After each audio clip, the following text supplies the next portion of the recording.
નમસ્કાર વિદ્યાર્થી મિત્રો, એગ્રી અસિસ્ટન્ટની જોબ પ્રિપરેશન માટે એગ્રીકલ્ચરના ઇમ્પોર્ટન્ટ વન લાઇનર કે જેને આજે આપણે ડિસ્કસ કરશું.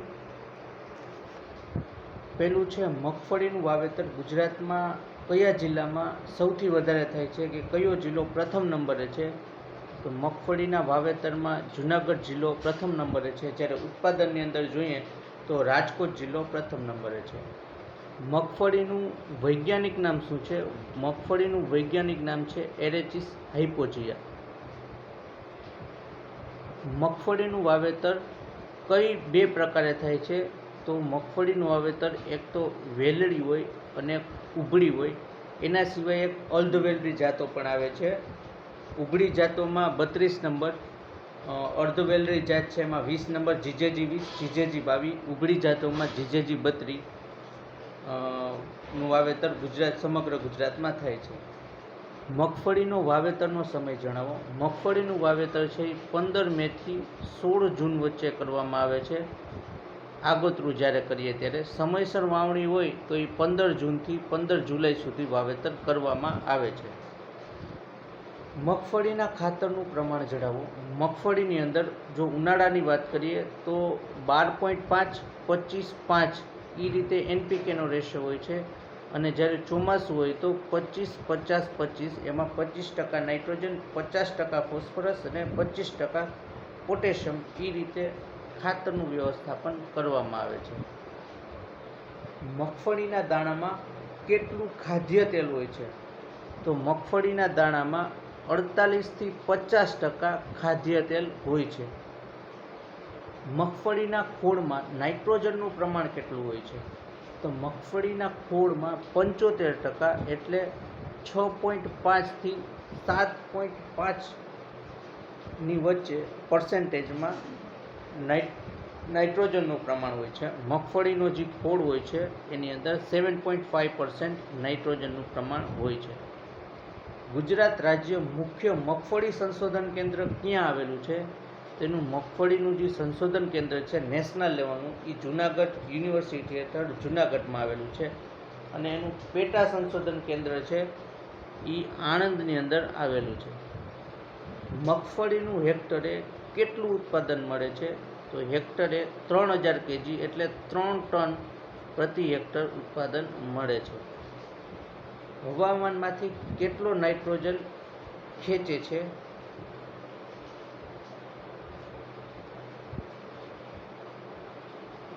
આ ક્વેશ્ચન થોડોક ડિફરન્ટ છે. નેક્સ્ટ ક્વેશ્ચન, રાષ્ટ્રીય સંશોધન કેન્દ્ર national research centre for groundnut ક્યાં આવેલું છે? તો એ આવેલું છે જુનાગઢમાં. મગફળીનું વધુ વાવેતર અને ઉત્પાદન સૌરાષ્ટ્રની જમીનમાં જોવા મળે છે, કારણ શું છે એનું? તેનું કારણ છે જમીનમાં રહેલ ચૂનાનું પ્રમાણ, કે સૌરાષ્ટ્ર રિજન છે એમાં ચૂનાનું પ્રમાણ વધારે હોય છે, જેના હિસાબે મગફળીનું વાવેતર અને ઉત્પાદન સૌરાષ્ટ્રની જમીનમાં જોવા મળે છે. મગફળીમાં કયું ઝેરી તત્વ હોય છે? મગફળીમાં આલ્ફા ટોક્સિન નામનું ઝેરી તત્વ હોય છે. મગફળીમાં આલ્ફા ટોક્સિનની ઝેરી અસરને કારણે શું થાય છે? તો ખામીયુક્ત સંગ્રહ, 10% કરતાં વધુ ભેજ હોય અને ઉષ્ણ તાપમાન હોય 28 થી 30 ડિગ્રી સેલ્સિયસ, એના કારણે મગફળીની અંદર આલ્ફા ટોક્સિનની ઝેરી અસર થાય છે. દિવેલાનું વૈજ્ઞાનિક નામ શું છે? દિવેલાનું વૈજ્ઞાનિક નામ છે રિસિનસ પ્યુમોનિસ. દિવેલાનો ઉપયોગ શેમાં લેવાય છે? તો દિવેલાનો ઉપયોગ એન્જિનના ઊંજણમાં અને સાબુ, છાપકામ, ફાર્માસ્યુટિકલ ઇન્ડસ્ટ્રીમાં ઉપયોગમાં લેવામાં આવે છે. દુનિયામાં દિવેલા કુલ ઉત્પાદન ભારતમાં કેટલું થાય છે? તો દુનિયાનું 38% ઉત્પાદન છે એ તો ખાલી ભારતમાં થાય છે. દિવેલાનું ભારતમાં કેટલું વાવેતર થાય? તો દિવેલાનું ભારતમાં 36% વાવેતર થાય. જો દુનિયામાં વાત કરીએ તો દુનિયાની અંદર જેટલું કુલ ઉત્પાદન થાય એનું 38% ઉત્પાદન ભારતમાં થાય દિવેલાનું, અને ભારતમાં દિવેલાનું વાવેતર છે એ 36% છે. હવે જોઈએ ગુજરાત રાજ્ય, તો દેશમાં દિવેલાના ઉત્પાદનમાં પ્રથમ રાજ્ય કયું છે? તો પ્રથમ રાજ્ય છે એ છે ગુજરાત. અને ગુજરાતમાં જોઈએ તો એ બનાસકાંઠા જિલ્લો છે એ દિવેલાના ઉત્પાદન માટે પ્રથમ નંબરે છે. ઉત્પાદનમાં બનાસકાંઠે, જ્યારે કચ્છ છે એ દિવેલાના ઉત્પાદનમાં કદાચ પથ્થરમાં એકવાર જોઈ લેવું. યુવા પબ્લિકેશનની બુકનું આપણે ક્વિક રિવિઝન માટે યુટ્યુબમાં વિડીયો અપલોડ કર્યા છે, એટલે એના વિડીયોમાં પણ તમને મળી જશે. અગત્યના જે પાકો છે એમાં તેલબિયા વર્ગના પાકો છે, એની અંદર દિવેલાનું ડિસ્ક્રિપ્શન આખું મળી જશે. દિવેલાનું સંશોધન કેન્દ્ર SDOમાં આવેલું છે. બીજજન્ય રોગથી બચવા દિવેલાને શેના પર કઈ દવા આપવામાં કે શેનો પટ આપવામાં આવે? તો બીજજન્ય રોગોથી જ્યારે દિવેલાને બચાવવો હોય તો એના ઉપર થાયોડીન અથવા તો 22 1 kg બીજથી 3 ગ્રામ આપવામાં આવે છે. દિવેલાને વાવેતર કરવાનો સમય કયો છે? તો દિવેલાનું જે વાવેતર છે 1 જુલાઈથી 15મી ઓગસ્ટ સુધી એનું વાવેતર કરવામાં આવે છે. દિવેલા માટેનું વાવેતર અંતર કયું છે? તો પિયત હોય તો 90/60 સેન્ટીમીટર અને બિન પિયત હોય તો 90 સેન્ટીમીટર એનું વાવેતરનું અંતર જાળવવામાં આવે છે. બિન પિયત હોય તો 90/45. ત્યારબાદ 1 હેક્ટર માટે દિવેલાનું કેટલા બીજનું પ્રમાણ જરૂરી છે? તો સીડ રેટ પૂછ્યો છે. તો પિયત હોય ત્યારે 5 kg પર હેક્ટર, 5 થી 7 kg પર હેક્ટર, અને બિન પિયત હોય ત્યારે 7 થી 10 kg પર હેક્ટર એનું બીજનું પ્રમાણ રાખવામાં આવે છે. દિવેલાને આપવામાં આવતું ખાતરનું પ્રમાણ, તો મગફળીની અંદર આપણે જોયું 25-50-25. મગફળીની અંદર આપણે ખાતરની વ્યવસ્થા પણ જોયું 25-50-25 ચોમાસામાં ને 12.5, 25 અને 5 ઉનાળામાં છે. હવે આપણે જોઈશું દિવેલાનું ખાતરનું પ્રમાણ. તો પિયત હોય ત્યારે 75-50 અને બિન પિયત હોય ત્યારે 40-40. નાઇટ્રોજન 40 કિલો પ્રતિ હેક્ટર અને ફોસ્ફરસ 40 કિલો પ્રતિ હેક્ટર આપવું. દિવેલાનું હેક્ટરમાં કેટલું ઉત્પાદન આવે છે? તો 3 ટનથી 4 ટન પિયત હોય ત્યારે, અને 1200 થી 1500 kg પર હેક્ટર જ્યારે બિન પિયત હોય ત્યારે એનું ઉત્પાદન આવે છે. દિવેલાનું સંશોધન કેન્દ્ર ક્યાં આવેલું છે? તો દિવેલાનું મુખ્ય સંશોધન કેન્દ્ર છે દાંતીવાડા, ગુજરાત, SK નગરમાં આવેલું છે. રાષ્ટ્રીય સંશોધન કેન્દ્ર જોઈએ તો આંધ્રપ્રદેશ, રાજામંડ્રીમાં આવેલું છે. રાજામંડ્રીમાં ટોબેકોનું આનું આંધ્રપ્રદેશમાં આવેલું છે દિવેલાનું. અને પેટા સંશોધન કેન્દ્ર છે જૂનાગઢની અંદર આવેલું છે. દિવેલાને કળિયુગનું કલ્પવૃક્ષ કહેવામાં આવે છે.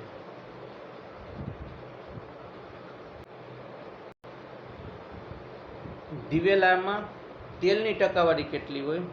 તો દિવેલાની અંદર 48 થી 49% તેલની ટકાવારી હોય છે, જ્યારે મગફળીમાં 50% હોય. આમાં 48% તેલની ટકાવારી હોય છે. દિવેલાના ખોળનો ઉપયોગ જણાવો. તો દિવેલાના ખોળનો ઉપયોગ છે ઉધઈ નિયંત્રણ અને જીરાના સુકારામાં થાય છે. દિવેલાના ખોળનો ઉપયોગ ઉધઈના નિયંત્રણ અને જીરાના સુકારામાં થાય છે. દિવેલાનું સમયસર વાવેતર કરવું શા માટે અગત્યનું છે? તો વાવેતર વહેલું કરવાથી ઘોડિયા અને કાતરાનો ઉપદ્રવ વધારે જોવા મળે છે. જો દિવેલાનું વહેલું વાવેતર કરીએ તો 2 જીવાત આવે છે, એક તો ઘોડિયા ઈયળ સેમિલ્યુટર અને કાતરા, આ બંનેનો ઉપદ્રવ જોવા મળે છે. અને જો મોડું વાવેતર કરીએ તો મૂળખાઈનો રોગ જોવા મળે છે. એટલે દિવેલાનું સમયસર વાવેતર કરવું જરૂરી છે. ગુજરાતમાં તેલબિયાના પાકોમાં મગફળી પછી કયો પાક લેવામાં આવે છે? તો તેલબિયા પાકોમાં મગફળી પછી તલ પાક અગત્યમાં લેવામાં આવે છે, કારણ કે માર્કેટમાં પ્રાઇસ જોઈએ તો મગફળીનો સારો મળે, ત્યારબાદ તલનો ભાવ ઊંચો હોય છે. તલમાં કયું સુગંધિત તત્વ હોય છે? તો એની અંદર હોય છે સિસેમોન.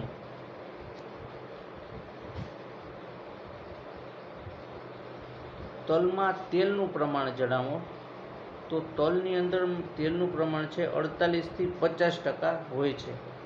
તલનું વાવેતરનું અંતર શું છે? તો જ્યારે ચોમાસું હોય તો 46/15 અને શિયાળુ હોય તો 6/15 એનું વાવેતરનું અંતર જાળવવામાં આવે છે. આપણે મગફળીની વાત કરીએ તો મગફળીની અંદર જે વાવેતરનું અંતર છે એ 30 થી 45/10 હોય છે. અને તલની વાત કરીએ તો તલની અંદર 45/60 to 15 સેન્ટીમીટર એનું વાવેતર હોય છે. તલમાં ખાતરનું વ્યવસ્થાપનની વાત કરીએ તો એમાં 25-25 એ રીતે 25% નાઇટ્રોજન, 25% ફોસ્ફરસ પાયામાં, એટલે જ્યારે જમીનનું ખેડાણ કરીએ ત્યારે આપવામાં આવે. ત્યારબાદ પૂરતી ખાતર એટલે પાક વાવી દીધા પછી 25% નાઇટ્રોજન આપવામાં આવે છે. તલનો બિયારણનો દર જણાવો. તો તલનો બિયારણનો દર છે 2.5 kg પ્રતિ હેક્ટર રાખવામાં આવે છે. ત્યારબાદ તલને બીજ માવજત માટે કઈ દવાનો પટ આપવામાં આવે છે? તો એમાં થાઇરમ અને કેપ્ટાન ફૂગનાશક છે એનો પટ આપવામાં આવે છે. તલની વાવણીનો સમય જણાવો. તો ચોમાસું હોય ત્યારે જૂનના છેલ્લા પખવાડિયામાં અથવા જુલાઈના પ્રથમ અઠવાડિયામાં એનું વાવેતર કરવામાં આવે છે. અને શિયાળુ વાવેતર હોય તો 15 ઓગસ્ટથી 15 સપ્ટેમ્બર સુધી એનું વાવેતર કરવામાં આવે છે. તલ કેટલા દિવસે કાપણી કરી તૈયાર થાય છે? તો તલ છે 85 થી 90 દિવસમાં પાકી જાય છે. તલનું ઉત્પાદનની વાત કરીએ તો ચોમાસાની અંદર 700 થી 800 kg પર હેક્ટરનું ઉત્પાદન આવે અને અર્ધ શિયાળુ હોય તો 400 થી 500 kg પ્રતિ હેક્ટર ઉત્પાદન આવે છે. તલનું સંશોધન કેન્દ્ર. તો તલનું મુખ્ય સંશોધન કેન્દ્ર છે એ અમરેલી આવેલું છે અને પેટા સંશોધન કેન્દ્ર તલોદ ભરૂચ આવેલું છે. સોયાબીનમાં પ્રોટીન અને તેલનું પ્રમાણ જણાવો. તો સોયાબીનની અંદર પ્રોટીનનું પ્રમાણ છે 40 થી 42%, જ્યારે તેલનું પ્રમાણ છે 18 થી 22%. સોયાબીનના વાવેતરનો સમય. તો સોયાબીન જૂન જુલાઈમાં એનું વાવેતર કરવામાં આવે છે. સોયાબીનના બિયારણનો દરની વાત કરીએ તો 50 થી 60 kg પ્રતિ હેક્ટર બિયારણનો દર રાખવામાં આવે અને 45/10 સેન્ટીમીટર એના વાવેતરનું અંતર જાળવવામાં આવે છે. સોયાબીન છે એ 90 થી 110 દિવસમાં પાકી જાય છે અને એનું ઉત્પાદન છે એ 1500 થી 2000 kg એટલે 1.5 થી 2 ટન પ્રતિ હેક્ટર ઉત્પાદન આવે છે. અને સોયાબીનનું જે સંશોધન કેન્દ્ર છે એ અમરેલી આવેલું છે. આપણે એક વખત ટોટલ બધાય સંશોધન કેન્દ્ર રિવાઇઝ કરી લેશું. સોયાબીનનું તો અમરેલી આવેલું છે. એના સિવાય આપણે વાત કરીએ તો પિયત ઘઉંનું વિજાપુર આવેલું છે મહેસાણાની અંદર. બિન પિયત ઘઉંનું આવેલું છે અણણેજ અમદાવાદ. મકાઈનું ગોધરા, ડાંગરનું નવાગામ, બાજરીનું જામનગર, જુવારનું સુરત, ગોણ જુવારનું તાપી, ચણાનું જુનાગઢ, પછી તુવેર, મગ, અડદ, ચોળી, દિવેલા અને રાઈ આ બધાયનું આવેલું છે SDAU સરદાર કૃષિનગર દાંતીવાડા.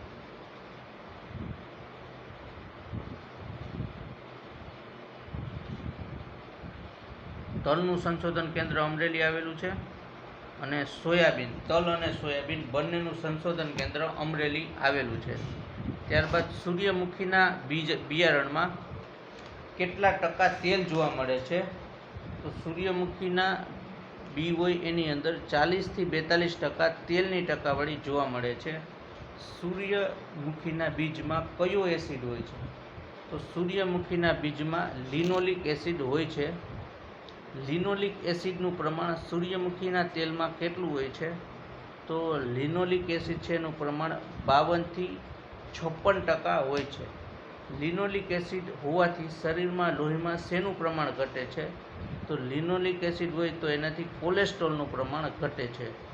સૂર્યમુખીનો ખોળ કોના માટે આદર્શ આહાર છે? તો પશુ અને મરઘા માટે સૂર્યમુખીનો ખોળ છે આદર્શ આહાર છે. સૂર્યમુખીમાં ભલામણ કરેલ ખાતર કેટલું છે, તો એની અંદર 60 કિલો ફોસ્ફરસ, 60 કિલો પોટાશ, એ રીતે ફોસ્ફરસ ને 60 કિલો નાઇટ્રોજન, એ રીતે છે. પોટાશ આપવાની જરૂર પડતી નથી. પણ પૂરતી ખાતર તરીકે આપણે 80 કિલો પાયાના ખાતરમાં 80 કિલો નાઇટ્રોજન અને 30 કિલો ફોસ્ફરસ, અને પૂરતી ખાતરમાં 45 કિલોગ્રામ ફોસ્ફરસની ભલામણ કરેલ છે. પણ અકોર્ડિંગ ટુ યુવા પબ્લિકેશન બુક રાસાયણિક ખાતર છે NPK 60-60 આપવામાં આવે છે. સૂર્યમુખીના વાવેતરનો સમય જણાવો. તો એનો વાવેતરનો સમય છે એ જૂન જુલાઈ છે. નોર્મલી એને ચોમાસાની અંદર વાવેતર કરવામાં આવે છે. ત્યારબાદ સૂર્યમુખી હેક્ટરે સીડ રેટ કેટલો હોય, તો સૂર્યમુખીનો 10 થી 12 kg પર હેક્ટર એનો બીજ રેટ હોય છે.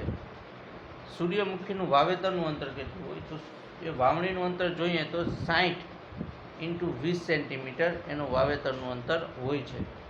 45/20 મોડર્ન જાત જે વેલી પાકની ઠીંગણી જાત છે, તો એના માટે 45/20, બાકી 60/20 વાવેતરનું અંતર જાળવવામાં આવે છે. ત્યારબાદ સૂર્યમુખી કેટલા દિવસમાં તૈયાર થાય, તો ચોમાસું હોય તો 80 થી 90 દિવસ, શિયાળું હોય તો 98 થી 108 દિવસમાં તૈયાર થાય છે. સૂર્યમુખી હેક્ટરે થતું ઉત્પાદન જણાવો. તો પિયત હોય ત્યારે 1500 થી 2000 kg પર હેક્ટર, અને બિન પિયત હોય તો 800 થી 1000 kg પર હેક્ટર એનું ઉત્પાદન આવે છે. અને એવરેજ જોવા જાય તો 1 ટનથી 2 ટન એનું ઉત્પાદન આવે છે.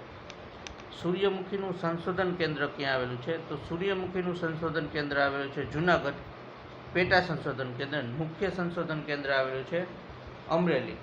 એટલે સોયાબીન, સૂર્યમુખી અને તલનું સંશોધન કેન્દ્ર આપણે અમરેલી આવેલું છે. ત્યારબાદ કપાસના ક્રોપ વિશે જાણીશું. કપાસમાં જેટલી જાતો છે, શંકરજાર 4, 6, વારાલક્ષ્મી, ગુજરાત શંકર 7, 8, 9 અને 10, એમાં માદા અને નર કયા યુઝ થયા છે એની માહિતી જોઈશું. તો શંકર 4માં ગુજરાત 67 અને અમેરિકન નેક્ટરલેસ, આ પૂછાઈ શકે છે કે 4 નંબરની જાત છે કપાસની શંકર, એમાં કઈ માદાને નર યુઝ થયા છે, તો ગુજરાત 67 અને અમેરિકન નેક્ટરલેસ શંકર 4 જાતમાં ઉપયોગ થયા છે. શંકર 6 તો એની અંદર જીકોટ 100 અને જીકોટ 10, વારાલક્ષ્મીમાં SRT 1, જીકોટ 10, ગુજરાત શંકર 7માં શંકર સંજય ઇન્ટુ હાઇબ્રિડ 27, જીકોટ 10, આપણે શંકર 8 નંબરમાં જીકોટ 10 અને સુરત ક્વાર્ફ, ગુજરાત શંકર 9માં 401 ને 824, એટલે શોર્ટમાં લખી દીધું, અને 10 નંબરમાં BC 68 અને LRA 8066. બીજ ઉત્પાદન કાર્યક્રમમાં વિજાતીય છોડથી સંકરણ ન થાય તે માટે રાખવામાં આવતા અંતરને અલગીકરણ અંતરને શું કહે છે, તો એને અલગીકરણ જ કહે છે. અલગીકરણ અંતર સામાન્ય રીતે કેટલા મીટર રાખવામાં આવે છે, તો કપાસની અંદર 30 થી 50 મીટર રાખવામાં આવે છે. રોગિંગ એટલે શું, તો બીજ ઉત્પાદન કાર્યક્રમમાં વિજાતીય છોડ હોય એને દૂર કરવાની પ્રક્રિયાને રોગિંગ કહેવામાં આવે છે. આઇસોલેશન ડિસ્ટન્સ એટલે અલગીકરણ 150 મીટર જાળવવું. ભારતમાં કૃષિ ક્ષેત્રે નીંદણ દ્વારા ઉત્પાદનમાં કેટલા ટકા ઘટાડો થાય છે, તો નીંદણથી 33% ઘટાડો થાય છે. નીંદણ ફેલાવવાના પરિબળો શું છે, તો પવન, પાણી, પશુ, પક્ષી, માણસોને ખેત ઓજારો. વિવિધ પાકોની પરોપજીવી વનસ્પતિ, તો જુવારની અંદર આગિયો આવે છે, રજકાની અંદર અમરવેલ, તંબાની અંદર વાકુંબો, આંબાની અંદર વંદો, જીરુની અંદર જીરાડો, કપાસની અંદર ચીલ, ઘઉંની અંદર ગુલીડંડા. આ બધા પરોપજીવી વનસ્પતિ છે. જુવારની અંદર આગિયો, રજકાની અંદર અમરવેલ, તંબાકુની અંદર વાકુંબો, આંબાની અંદર વંદો, જીરુની અંદર જીરાડો, કપાસની અંદર ચીલ અને ઘઉંની અંદર ગુલીડંડા. જુવારની અંદર આગિયો, રજકાની અંદર અમરવેલ, તંબાકુની અંદર વાકુંબો, આંબાની અંદર વંદો, જીરુની અંદર જીરાડો, કપાસની અંદર ચીલ, ઘઉંની અંદર ગુલીડંડા. ફળદ્રુપ જમીન છે એનું સૌથી વધુ વાવેતર નીંદણ ઉગી નીકળે છે, તો કયું છે કે જે સૌથી વધારે નીંદર ઉગે છે કે જ્યારે ફળદ્રુપ જમીન હોય તો એ લીલી ભૂમસી છે.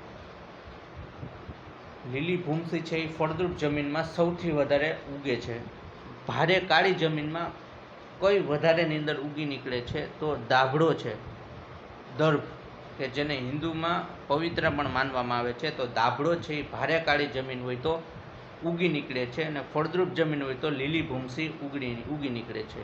ક્ષારીય જમીનમાં કયું નીંદર વધારે ઉગી નીકળે છે તો ખારિયું છે એ ક્ષારીય જમીનમાં ઉગી નીકળે છે. ટ્રી પ્લાન્ટિંગ એટલે શું? તો આ પદ્ધતિમાં દવા પાકની વાવણી પહેલાં જમીન તૈયાર કરતી વખતે જમીન ઉપર સારી રીતે ભેળવી દેવામાં આવે છે. દાખલા તરીકે ગોલતડ. આ જે છે એને પ્રી પ્લાન્ટિંગ કહેવાય છે. પાકની વાવણી બાદ પરંતુ પાક અને નિંદામણ છોડ સ્ફુરણ થાય તે પહેલાં છાંટવામાં આવે તે દવાને શું કહેવાય? તો એને કહેવાય છે પ્રી ઇમર્જન્સ દવા. 22-3 પેરાક્વેટ, સ્ટોમ્પ એક્સ્ટ્રા આ બધી દવા છે એ પ્રી ઇમર્જન્સ દવા છે ને જ્યારે નીંદણનો ઉગાવો થયા પછી છાંટવામાં આવે ઊભા પાકમાં તો એને પોસ્ટ ઇમર્જન્સ દવા કહેવામાં આવે છે. દવાનો છંટકાવ એક સરખો થાય તે માટે કઈ નોઝલનો ઉપયોગ થાય છે? તો ફ્લેટ ફેન નોઝલ છે કે જેનો ઉપયોગ એક સરખો દવાને છીડકવામાં થાય છે એ ફ્લેટ ફેન નોઝલ.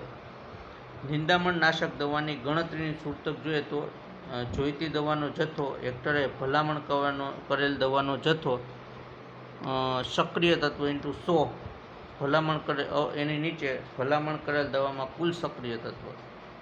ત્યારબાદ લીલી વનસ્પતિને ખેતરમાં દાટી દે એને શું કહેવામાં આવે છે કે તેનું સેન્દ્રિય ખાતર તૈયાર કરે તેનો લીલો પડવાશ કહેવામાં આવે. જે લીલી વનસ્પતિ હોય એને ખેતરમાં દાટી દેવામાં આવે છે અને જ્યારે કોહવાઈ જાય એટલે એનું સેન્દ્રિય ખાતર તૈયાર થાય તો એને લીલો પડવાશ એટલે ગ્રીન મેન્યુરિંગ કહેવામાં આવે છે. કયું ઘાસ જમીનમાં ખારાશ દૂર કરે છે? તો ઈકળ ઘાસ છે. ક્ષારીય જમીન હોય તો ત્યાં ખોડિયું જોવા મળે છે અને આ ખારાશ જે જમીનની દૂર કરે એ ઘાસ છે ઈકળ ઘાસ. ઈકળ ખારાશ દૂર કરવાનું અગત્યનું કારણ શું છે? તો ઈકળની અંદર કેલ્શિયમનું પ્રમાણ વધારે હોય એટલા માટે એ ખારાશ દૂર કરે છે. લીલા પડવાશના પાકો જોઈએ તો શણ, ઈકળ, ગુવાર, ચોળા, મગ, મઠ અને અડદ. લીલા પડવાશને તૈયાર થતાં કેટલો સમય લાગે? તો 7 થી 8 અઠવાડિયા. 7 થી 8 એટલે 4 ને 8 એટલે 2 મહિના જેવું લાગે છે. જમીનમાં વર્ષો વર્ષ એક પાક લે એને બદલે નિયમિત રીતે જુદા ક્રમમાં પાક લેવામાં આવે તો તેને શું કહેવાય? તો ક્રોપ રોટેશન, પાકની ફેરબદલી. એક સાથે એકથી વધુ પાકો એક સમયે વાવવામાં આવે તો એને શું કહેવાય? તો એને મિશ્ર પાક પદ્ધતિ કહેવામાં આવે છે. ખેતી સાથે પશુપાલન, મરઘા ઉછેર, મત્સ્ય પાલન કે ખેતી ઉદ્યોગ સાથે સંકળાયેલો છે તેને કેવી ખેતી કહેવામાં આવે? તો એને મિશ્ર ખેતી કહેવામાં આવે છે. મુખ્ય પાકની બે હાર વચ્ચે અડચણરૂપ ન બને એવી રીતે બીજો પાક લેવામાં આવે તો તેને શું કહેવામાં આવે છે? તો આંતરપાક કહેવાય. મિશ્ર પાકમાં કેવું છે? કાંઈ પણ રો પેટર્ન ફોલો કર્યા વગર ક્રોપને વાવવા 2 કે તેથી વધારે, જ્યારે આંતરપાકની અંદર પેટર્ન ફોલો કરવામાં આવે છે. વરસાદ આધારિત ખેતીને કેવી ખેતી કહે છે? તો વરસાદ આધારિત ખેતીને સૂકી ખેતી પદ્ધતિ કહેવાય છે કે જેનું સંશોધન કેન્દ્ર આવેલું છે તળઘડિયા. અને સૂકી ખેતી છે એ હંમેશા 50 થી 100 સેન્ટીમીટર વરસાદ થતો હોય ત્યાં કરવામાં આવે છે, જ્યારે આર્દ્ર ખેતી છે એ 100 થી 200 સેન્ટીમીટર વરસાદ હોય ત્યારે કરવામાં આવે અને તર ખેતી છે એ 200 સેન્ટીમીટરથી વધારે વરસાદ હોય ત્યારે કરવામાં આવે છે. આપણા રાજ્યમાં શુક્લ પ્રદેશની ટકાવારી જણાવો. તો ગુજરાત રાજ્યમાં 20% શુક્લ પ્રદેશ છે અને આપણા રાજ્યમાં અર્ધ શુક્લ પ્રદેશની ટકાવારી તો 19% અર્ધ શુક્લ પ્રદેશ છે. ચીમડાઈ જવાનો ગુણાંક અને ફિલ્ડ કેપેસિટી વચ્ચેના સમયગાળાને શું કહેવાય? તો ચીમડાઈ જવાનો ગુણાંક અને ફિલ્ડ કેપેસિટીનો બે વચ્ચેનો જે સમયગાળો છે ને ભેજ કહેવામાં આવે છે. જમીન પર ભેજ ટકાવી રાખવા માટે પ્લાસ્ટિક પોલિથીનનો ઉપયોગ કરીને આવરણ મૂકવામાં આવે તેને શું કહેવામાં આવે? તો એને કહેવામાં આવે છે મલ્ચિંગ. એક કરતાં વધારે પાકોનું આયોજન બંધ અમલને કેવી પદ્ધતિ કહેવાય છે? તો એક કરતાં વધારે પાકોનું આયોજન બંધને અમલ કરીએ તો એને ઘનિષ્ઠ ખેતી કહેવામાં આવે છે. ભારતમાં કઈ જાતોનું કપાસનું વાવેતર જે છે એ હર્બેશિયમ અને હિર્સુટમ, ભારતની અંદર કપાસનું એ બે જાતોનું વાવેતર થાય છે, હર્બેશિયમ અને હિર્સુટમ. ભારતમાં સૌથી વધુ કપાસ ઉગાડવામાં તો એ કઈ જાત છે તો એ હિર્સુટમ છે, કે જેનું ભારતની અંદર સૌથી વધુ ઉત્પાદન કરવા, હર્બેશિયમ છે પણ એનું હિર્સુટમ કરતાં ઓછું ઉત્પાદન કરવામાં આવે છે. ત્યારબાદ સંજય કપાસ કયા જિલ્લામાં વાવેતર થાય તો સંજય કપાસનું છે અમરેલી અને ભાવનગર ડિસ્ટ્રિક્ટ છે, આમાં એનું વાવેતર થાય છે. કપાસમાં કયું તત્વ હોય છે તો કપાસની અંદર ગોસીપોલ તત્વ હાજર હોય છે. કપાસ સંશોધન સૌપ્રથમ ગુજરાતમાં કોણે શરૂ કર્યું તો સીટી પટેલ, ચંદ્રકાંત ટી પટેલ 1971માં. શંકર 4નું આયોજન કોણે કરેલું તો શંકર 4નું સંશોધન છે એ સીટી પટેલે કરેલું હતું. ગુજરાતના એગ્રો ક્લાઇમેટિક ઝોન જણાવો તો એનું ટોટલ એના 9 એગ્રો ક્લાઇમેટિક ઝોન છે. દક્ષિણ ગુજરાત વધુ વરસાદવાળો વિસ્તાર, દક્ષિણ ગુજરાતનો ઓછા વરસાદવાળો વિસ્તાર, મધ્ય ગુજરાત, ઉત્તર પશ્ચિમ ઝોન, ઉત્તર સૌરાષ્ટ્ર, દક્ષિણ સૌરાષ્ટ્ર, ભાલ વિસ્તાર ને દરિયાકાંઠાનો વિસ્તાર. એ રીતે ગુજરાતના એગ્રો ક્લાઇમેટિક ઝોન છે એ ટોટલ આમાં 9 આપી ગયેલ છે, પણ ટોટલ અત્યારે ગુજરાતને ટોટલ 8 એગ્રો ક્લાઇમેટિક ઝોનમાં વહેંચવામાં આવેલું છે. તો ઝોન 1 છે એ દક્ષિણ ગુજરાતનો વધુ વરસાદવાળો ઝોન, બીજો ઝોન છે એ દક્ષિણ ગુજરાતનો ઝોન. એટલે દક્ષિણ ગુજરાતના ટોટલ 2 ઝોન છે, એક તો દક્ષિણ ગુજરાતનો વધુ વરસાદવાળો ઝોન અને દક્ષિણ ગુજરાત ઝોન. ત્યારબાદ મધ્ય ગુજરાત ઝોન, ઉત્તર અને મધ્ય ગુજરાત ઝોન, અને ઉત્તર અને પશ્ચિમ ગુજરાત ઝોન, અને ઉત્તર સૌરાષ્ટ્ર ઝોન. એવી રીતે ટોટલ ઉત્તરના 3 અને એટલે 6 થઈ ગયા. ત્યારબાદ દક્ષિણ સૌરાષ્ટ્ર ઝોન અને ભાલ અને દરિયા કિનારાનો ઝોન. એટલે જે ભાલ અને આ બે છે એ બે એક કોમન છે, એટલે ટોટલ 8 એગ્રો ક્લાઇમેટિક ઝોન છે. કપાસની વાવણી છે 1 જૂનથી 15 જુલાઈ વચ્ચે કરવામાં આવે છે. કપાસનું વાવેતરનું અંદર 90 બાય 30 સેન્ટીમીટર દેશી જાત માટે, 120 બાય 60 છે એ આપણે સંકર જાતો માટે. કપાસના બિયારણનો બીજ રેટ છે એ 10 થી 12 kg પ્રતિ હેક્ટર રાખવામાં આવે છે. Thank you. આપણે આજે 100 વન લાઇનર કર્યા. નેક્સ્ટ વિડીયોમાં પાછા આપણે નેક્સ્ટ 100 આપણે જોઈ લેશું. કપાસની વાત કરીએ તો કપાસ છે એની અંદર કપાસની કાળી જમીન, ખનિજ દ્રવ્યોના વધુ પ્રમાણવાળી ફળદ્રુપ લાવારસની જમીન, ગરમ ભેજવાળી આબોહવા, 20 થી 35 ડિગ્રી સેલ્સિયસ તાપમાન હોય અને 30 થી 70 સેમી વરસાદ હોય એવી જમીન અનુકૂળ આવે છે. અને ટોટલ સંકર જાતોની વાત કરીએ તો સંકર જાતોમાં અમેરિકન જાતો છે ને દેશી જાતો છે. અમેરિકન જાતોમાં ગુજરાત કપાસ 4, 6, 8 અને 10 છે, જ્યારે દેશી જાતોની વાત કરીએ તો 7 અને 9 નંબર એ બે દેશી જાત છે. અને બિયારણનો દર છે બિન પિયત હોય તો 10 થી 15 kg પર હેક્ટર, હાઇબ્રિડ હોય તો 2.5 થી 3 kg પ્રતિ હેક્ટર રાખવામાં આવે છે. અને 190 થી 210 દિવસમાં પાકી જાય. ઉત્પાદન જોઈએ તો 1500 થી 4000 kg પર હેક્ટર. અને કપાસનું સંશોધન કેન્દ્ર છે સુરતમાં આવેલું છે. Thank you.